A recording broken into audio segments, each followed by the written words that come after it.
આજરોજ મને ક્ષત્રિય કરણી સેના પરિવાર તરફથી ડૉક્ટર રાજ શેખાવત દાદા જેઓ કરણી સેનાના રાષ્ટ્રીય અધ્યક્ષ એવં સંસ્થાપક જેઓએ મને ગુજરાત કરણી સેના પરિવાર મહામંત્રી પદ તરીકે નિયુક્ત કરવામાં આવ્યો અને મને જે પદ સોંપ્યું તે બદલ હું તેમનો તથા ભારત વર્ષમાં રહેલા તમામ કરણી સૈનિક અને પદાધિકારી તથા ગુજરાતમાં રહેલ તમામ કરણી સૈનિક તથા પદાધિકારીઓનો હું હૃદયપૂર્વક આભાર માનું છું.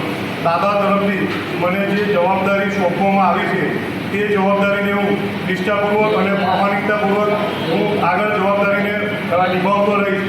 તથા આપ પણ જાણો છો કે કરણી સેનાનું કાર્ય જે જગ્યાએ અન્યાય થતો હોય ત્યાં ન્યાય અપાવવા માટે હર હંમેશ માટે ભાઈ ચડાવી અને લડતી હોય છે.